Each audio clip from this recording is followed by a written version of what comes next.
Assalamualaikum warahmatullahi taala wabarakatuh. Okay, saya Nur Fatin Syahira binti Razman ingin membentangkan tajuk tugasan kami. Okay, bateri nak habis, tak apa. Okay, tajuk tugasan kami iaitu hudud dan had zina. Okay, kalau dalam buku kita boleh buka muka surat 53. Kalau dalam slide pun ada. Okay, kita terus masuk dalam perbincangan hudud ni. Okay, kenapa hududnya ada dekat Malaysia? Kenapa hududnya ada dekat dalam agama Islam? Kenapa Allah memperkenalkan hukuman hudud ni? Sebab apa?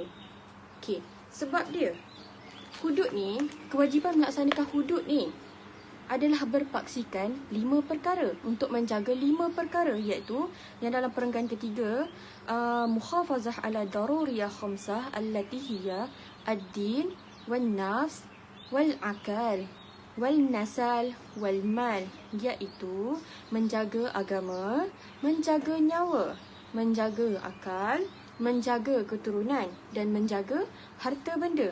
Okey, dalam menjaga agama terdapat undang-undang murtad. Okey, bagi sesiapa yang murtad dikenakan hudud. Okey, seterusnya dalam menjaga nyawa terdapat undang-undang qisas, di mana sesiapa yang membunuh akan dibalas bunuh.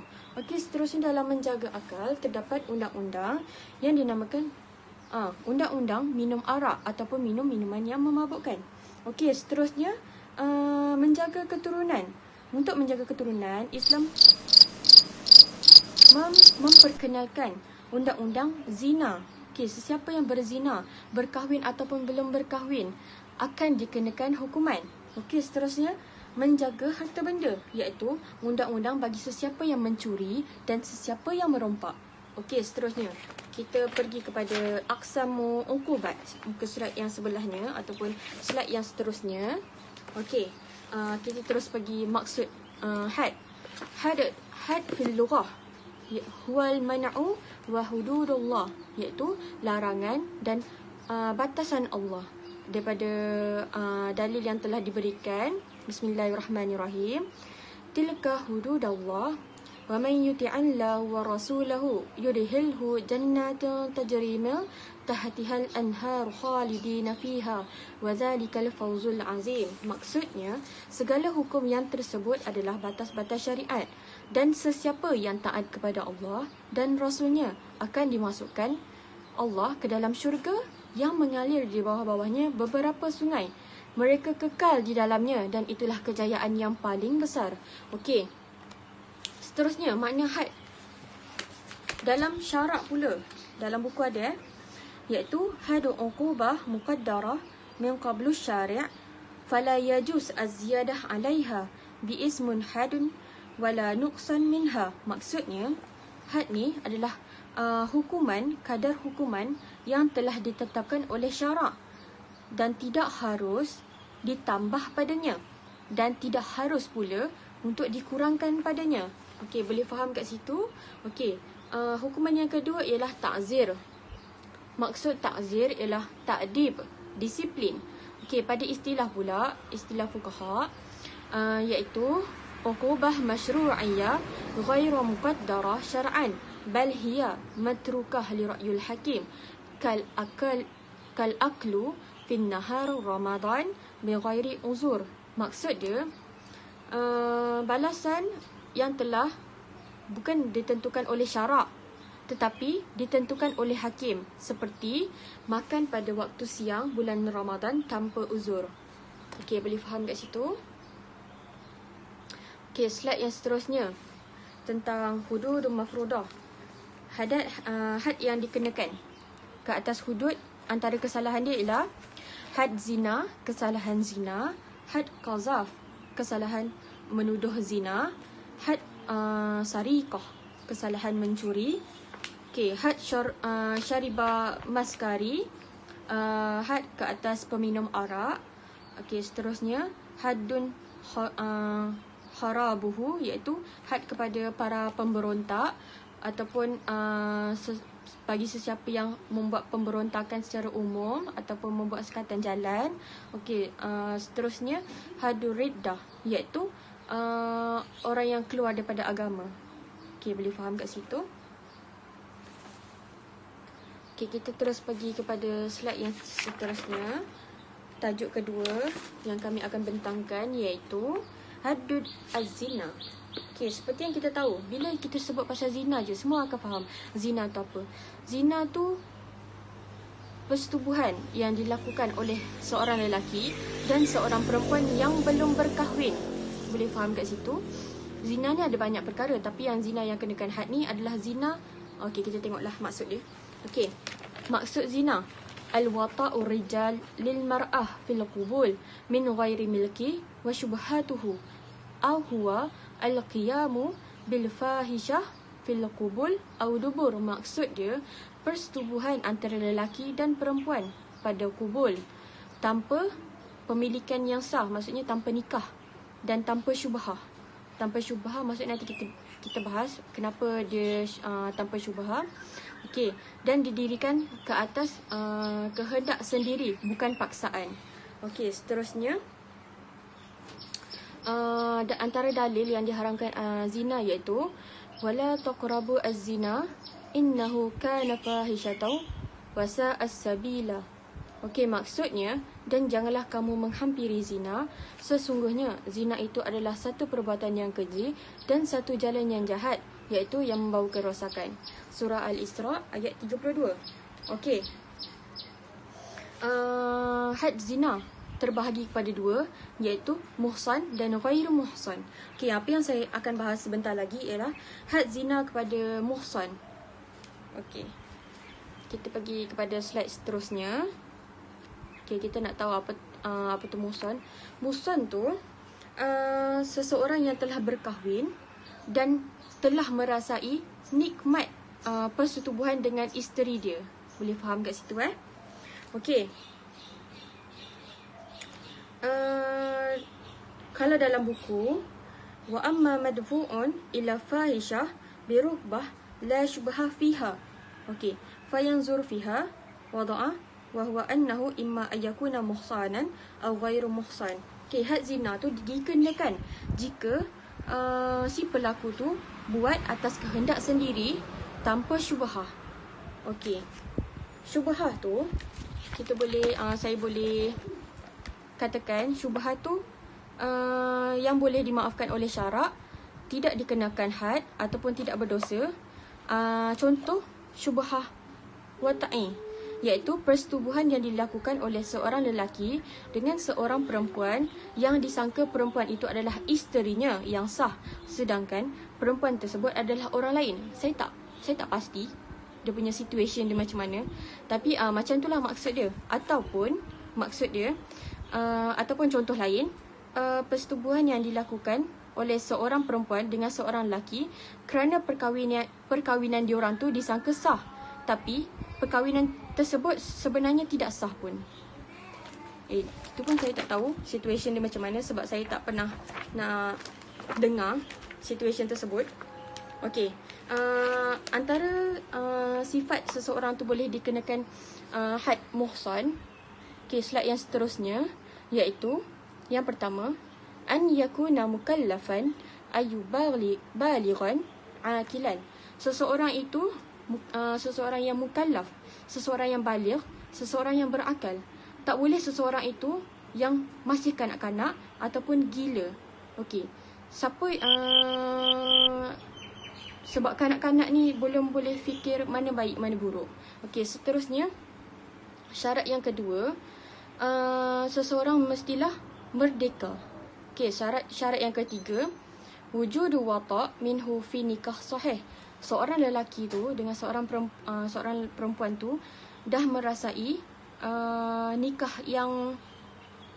akad nikah yang sebenar dan merasai persetubuhan dengan isterinya. Maksudnya kalau dia dah nikah tapi dia tak bersetubuh lagi dengan isteri dia, tu bukan dikira muhsan, itu masih dikira ghair muhsan. Okey, boleh faham kat situ. Okey. Okey, seterusnya. Dalam mazhab Hanafi dengan Maliki disertakan juga syarat Islam, tapi dalam mazhab Syafi'iyah seperti mazhab kita, mazhab Syafi'iyah, dengan Hambali, Hanabilah, tidak disyaratkan Islam. Sebab itu syarat-syarat untuk menetapkan seseorang itu muhsan dan dikenakan had itu mukallaf tadi, merdeka dan merasai nikmat persetubuhan. Okey. Hukum ke atas penzina muhsan ni. Okey. Hukum ke atas penzina muhsan ni iaitu rajam bil hajarah hatta yamut. Itu ittifaq fuqaha, persepakatan fuqaha. Had ke atas penzina muhsan iaitu rejam sampai mati dengan batu. Batu yang sederhana besar lah, bukan batu yang betul-betul besar, bukan. Batu yang sederhana besar. Okey, sampai mati. Okey. Antara dalil daripada Nabi, boleh tengok dalam buku muka surat 57. Okey.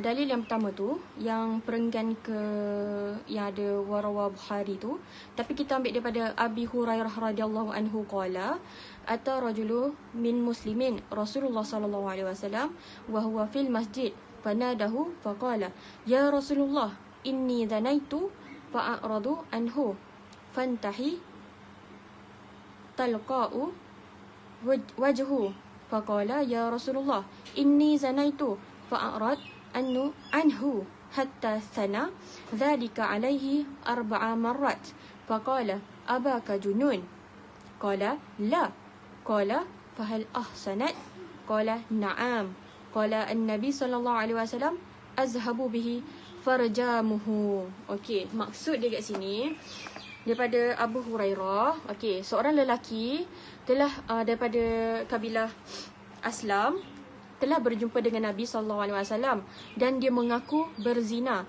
Nabi berpaling daripadanya sehingga dia mengaku 4 kali.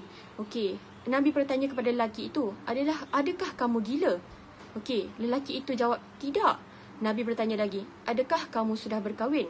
Maka dia menjawab, ya. Lalu Nabi memerintahkan lelaki itu supaya direjam. Okey, hadis yang kedua,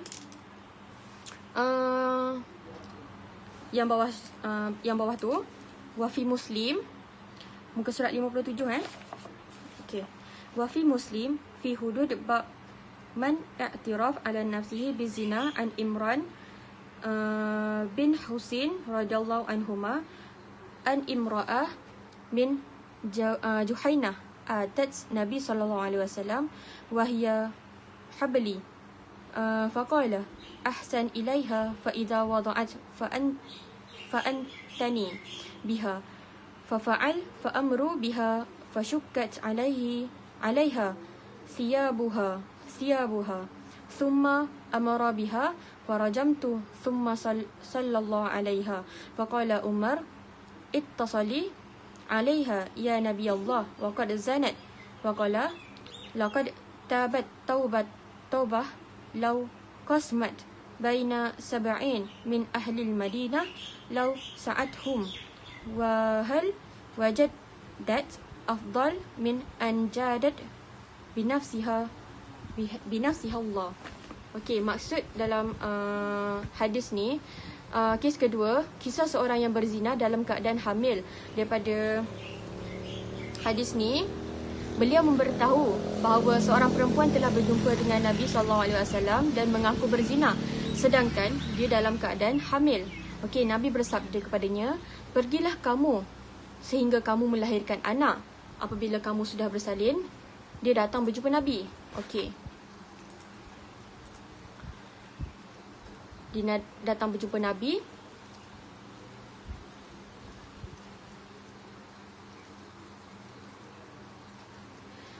Nabi bersabda, pergilah kamu sehingga kamu selesai menyusukan anak. Dan setelah menyusukan anaknya, dia datang lagi berjumpa Nabi. Dan Nabi bersabda, pergilah dan cari orang yang dapat menjaga. Dan setelah ada yang menjaganya, Nabi memerintahkan supaya dikenakan rejam. Dan perempuan itu pun direjam sampai mati. Okay, itu hadis yang mengatakan perempuan yang hamil kena tunggu sampai dia melahirkan, sampai dia habis menyusu, dan kena cari seseorang yang boleh menjaga anaknya, barulah boleh dirajam perempuan tersebut. Okey. Okey, sampai sini saja bahagian saya. Saya teruskan, saya serahkan bahagian seterusnya kepada Nurul Inas. Okey, saya minta maaf kerana suasana yang bising sebab kat luar, dekat tepi jalan, kat depan rumah. Okey. Okey lah. Okey. Assalamualaikum. Okay, bismillahirrahmanirrahim. Assalamualaikum warahmatullahi wabarakatuh. Jadi saya sambung untuk pembatangan yang kedua, iaitu hadduz zani al-ghair muhsan, had zina bagi mereka yang belum berkahwin. Okay, إذا زنى شخص وهو غير مسلم bermakna الذي سبق ذكره أقيم عليه الحد. Laki yang apabila seseorang itu berzina yang belum berkahwin, mereka akan dikenakan sebatan sebanyak 100 kali dan juga dibuang negeri selama setahun. Mana dalam surah An-Nur ayat yang kedua ada menyebut az-zaniyatu waz-zani fajlidu kullu wahid minhuma mi'ata jaldah ولا تأخذهم بهما رأفة في دين الله إن كنتم تؤمنون بالله واليوم الآخر وليشهدوا عذابهما طائفة من المؤمنين. Yang bermaksud perempuan yang berzina dan lelaki yang berzina, hendaklah kamu sebat tiap seorang dari keduanya 100 kali sebatan, dan janganlah kamu dipengaruhi oleh perasaan kasihan terhadap mereka. Dan jika benar kamu beriman kepada Allah dan juga hari akhirat, hendaklah disaksikan hukuman seksa tersebut yang dikenakan kepada mereka itu, yang disaksikan oleh sekumpulan orang-orang yang beriman. Okay. Seterusnya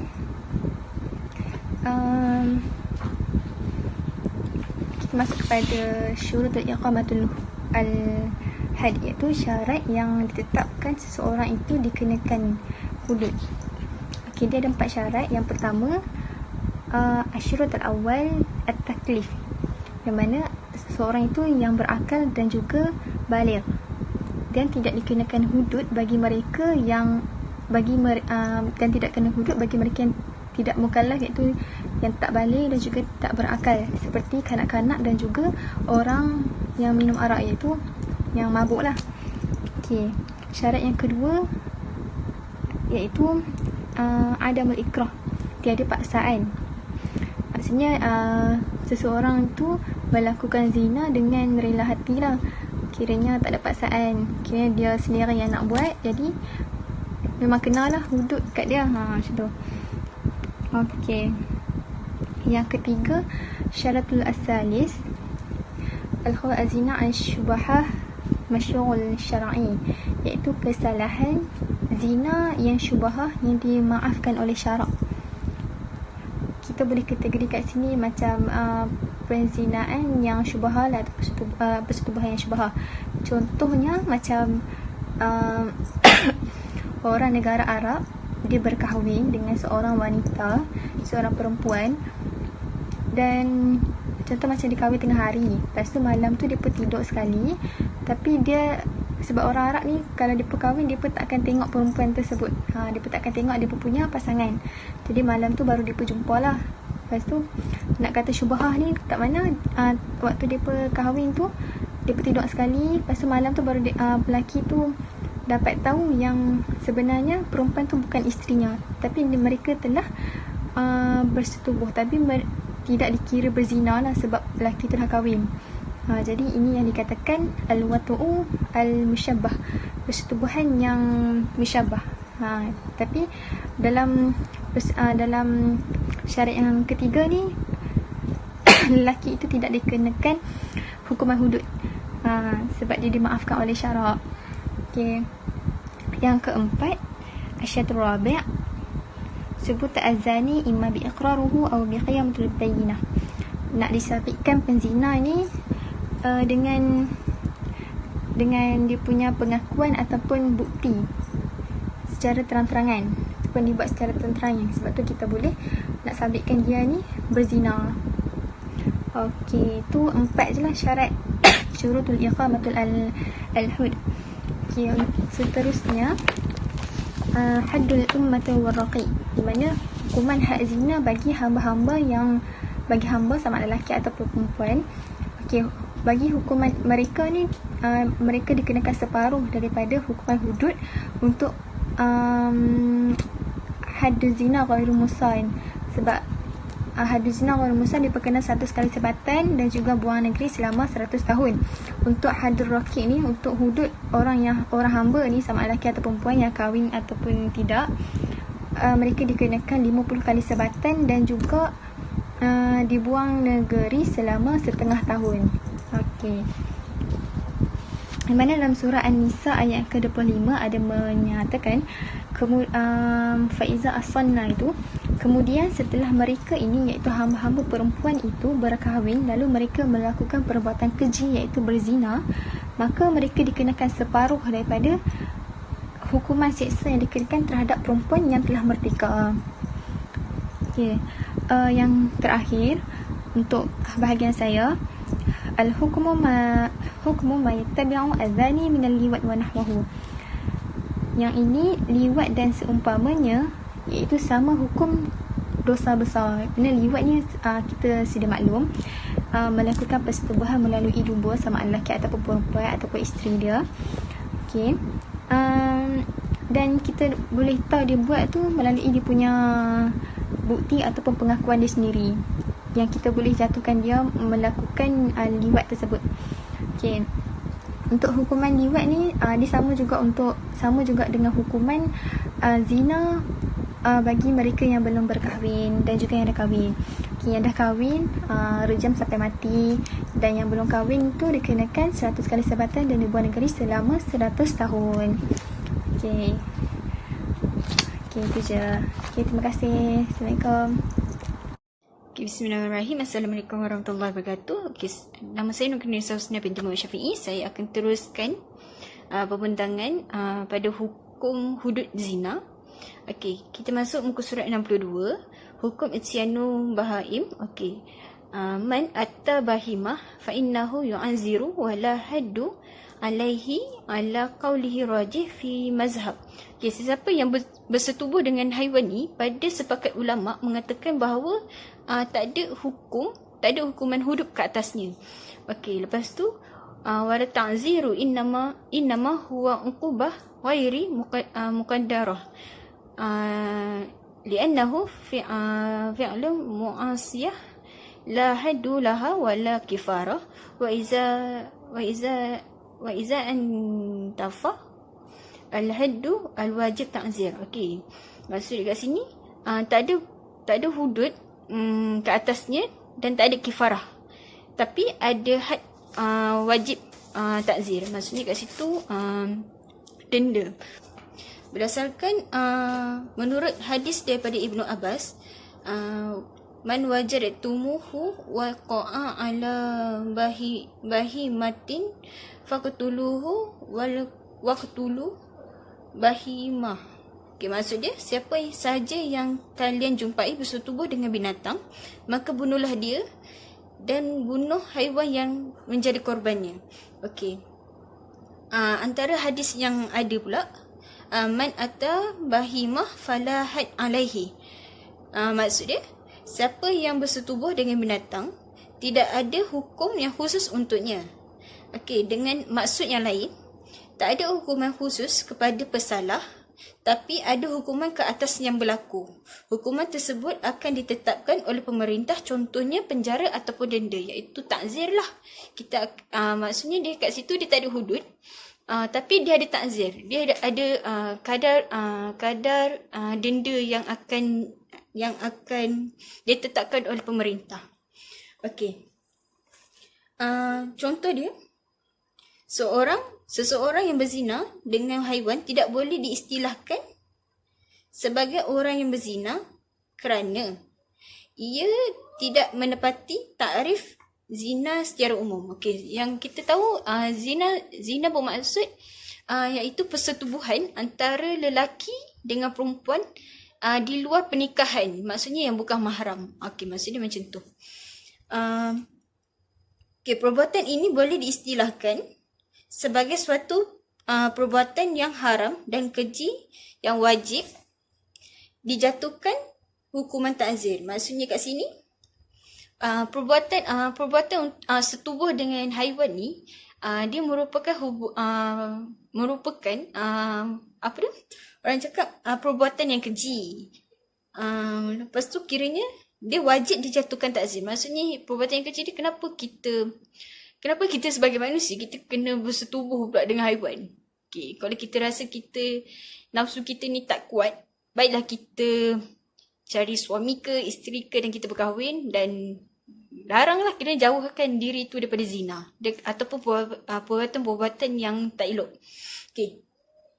Walau bagaimanapun, terdapat segolongan ulama' yang berpendapat bahawa hukuman yang wajib dikenakan ke atas orang yang bersetubuh dengan haiwan ialah dibunuh secara mutlak. Okay. Menurut ayat ni lah, menurut hadis yang saya baca tadi, iaitu menurut hadis daripada Ibnu Abbas, man wajadtumuhu waqa'a ala bahimah faqtuluhu waqtulu bahimah, yang bermaksud siapa saja yang kalian jumpai bersetubuh dengan binatang, maka bunuhlah dia dan bunuh haiwan yang menjadi korbannya. Okay, kiranya kat sini sebagai ulama mengatakan kita kena bunuh kedua-duanya sekali, sebab itu merupakan perbuatan yang keji dan diharam di sisi Islam. Okey, seterusnya kita masuk kepada man yatawalla iqamatul had.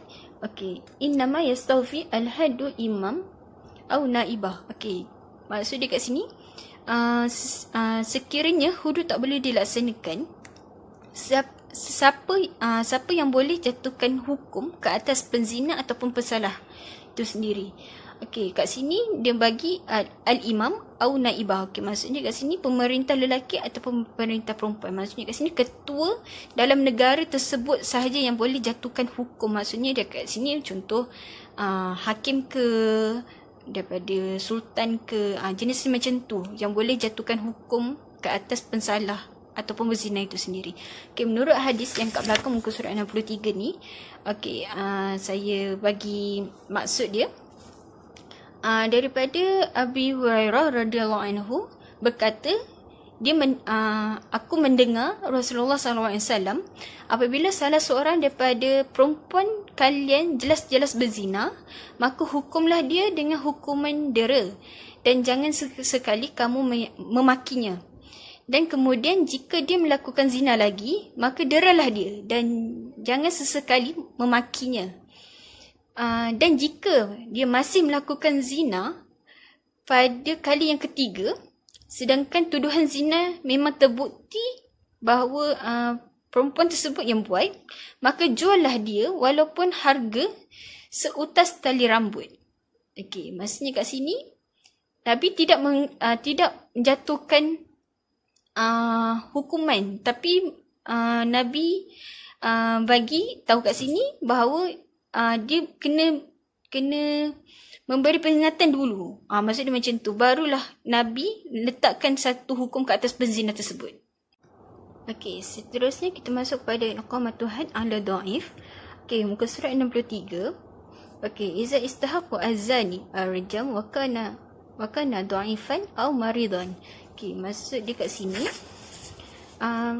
pesalah ataupun berzina tu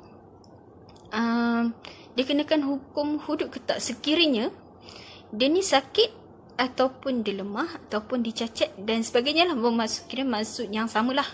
Okey, kira kat sini hukum bagi penzina yang sakit ditangguhkan sehingga dia sembuh. Okey, kat situ je.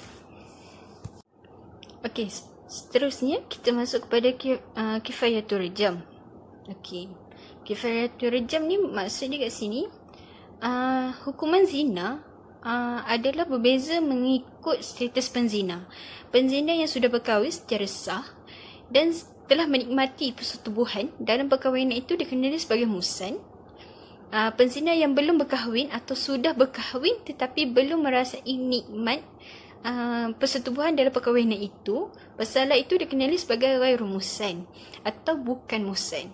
Okey, hukuman mereka adalah seperti yang berikut. Okey, nombor 1 kita masuk pada penzina bukan muhsan ataupun dikenali sebagai ghairu muhsan. Hukumnya adalah sebat sebanyak 100 kali sebatan. Okey, dalam surah An-Nur ayat yang kedua. Okey, auzubillahi minasyaitanir rajim. azaniyah wazani fajlidu kulla wahidin minuhuma mi'ata jaldah. Okay, maksudnya kat sini penzina perempuan dan penzina lelaki rotanlah masing-masing kedua-duanya sebanyak 100 kali. Okay, yang nombor 2 iaitu bagi penzina muhsan, hukumannya adalah rejam dengan batu yang sederhana besar sehingga mati. Hukuman rejam ini perlulah dilakukan secara terbuka dan disaksikan oleh orang Islam.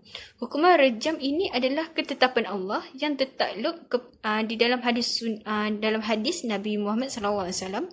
Antaranya iaitu terjemah je lah, saya bacakan terjemahnya. Terjemahnya, tidak halal darah seorang Muslim kecuali kerana salah satu daripada 3 perkara ini. Yang nombor 1, kafir sesudah beriman, berzina sesudah ihsan iaitu muhsan. Yang nombor 3 adalah membunuh nyawa kerana nyawa iaitu qisas. Okey. Sesuatu kesalahan zina boleh disabitkan melalui cara ikrar ataupun pengakuan zina.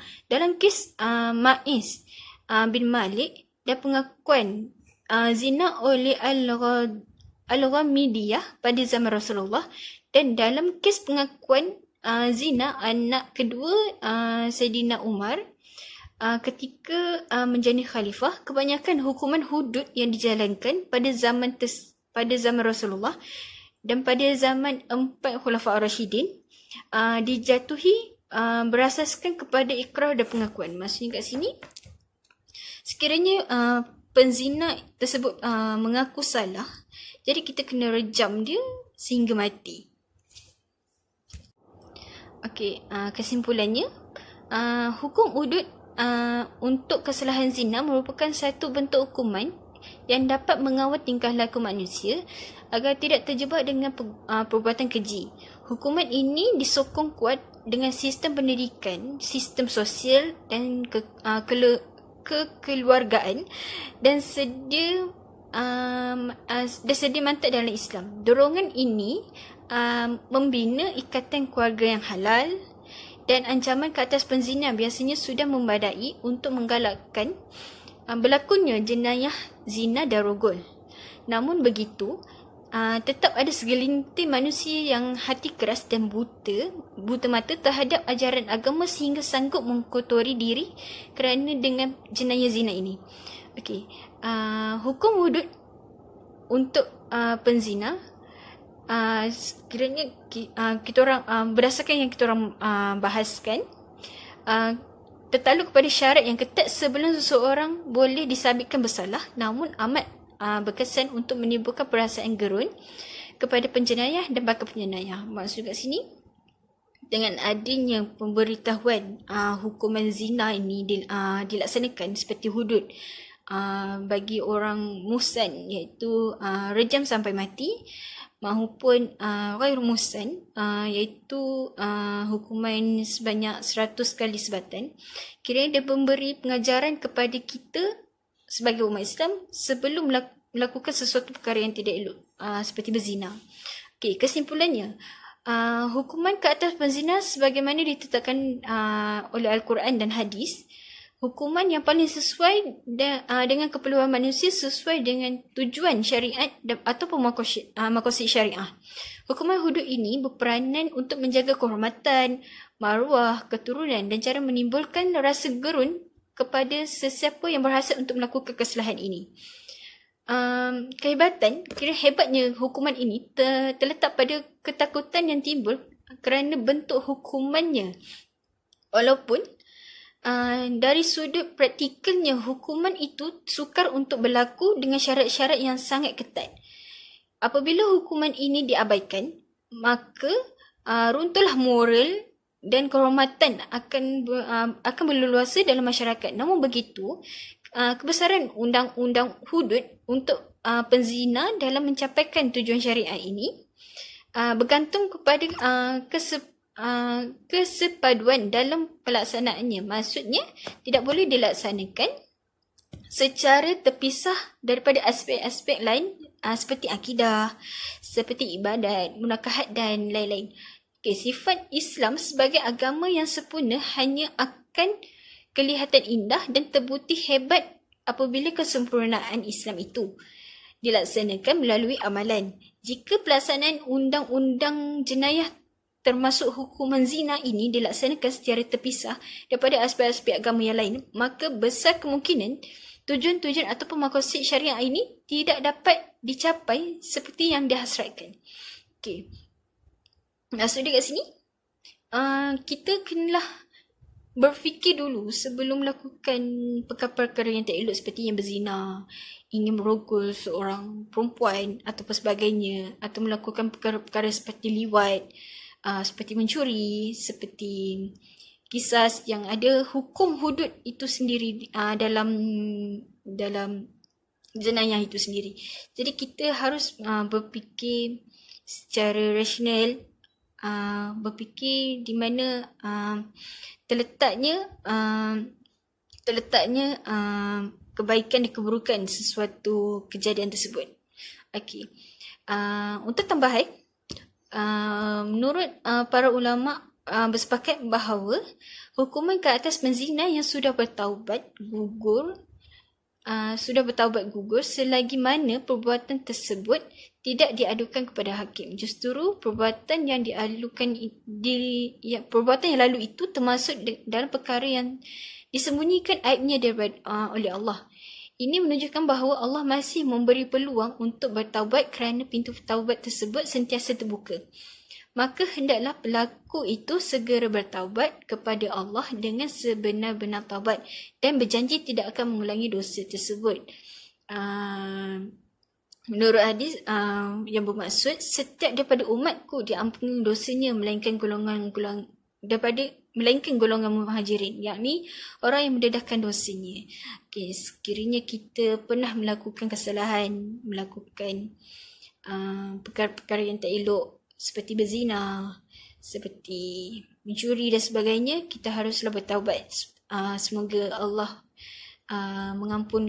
mengampuni kita sebagai umat Islam dan Allah meridai apa yang kita lakukan. Sekian, Assalamualaikum.